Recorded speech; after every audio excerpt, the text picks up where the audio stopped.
রাজ্যে সরকারি শিক্ষা বাঁচাও আন্দোলনের সময়ে চলছে।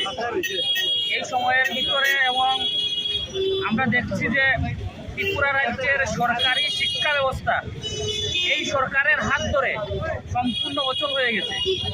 ত্রিপুরা রাজ্যের ম্যাক্সিমাম স্কুলগুলোর মধ্যে শিক্ষক নেই, কলেজে প্রফেসর নেই, স্কুলকে একদিকে বন্ধ করে দেওয়া হচ্ছে এবং স্কুলের মধ্যে বিভিন্ন স্কুলের মধ্যে আমরা দেখছি যে নেশার সামগ্রী ঢুকিয়ে দেওয়া হচ্ছে।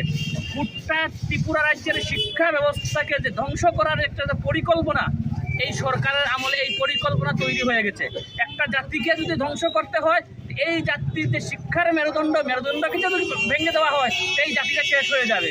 তাই গোটা ত্রিপুরা রাজ্যে আজকের যে শিক্ষার সংকটে আমরা ভুগছি, স্কুলের মধ্যে শিক্ষক নেই, প্রফেসর নেই এবং ছাত্রর হাতের মধ্যে নেশা দিয়ে দেওয়া হচ্ছে, এর প্রতিবাদে গোটা রাজ্যে এসএফআই এর আন্দোলন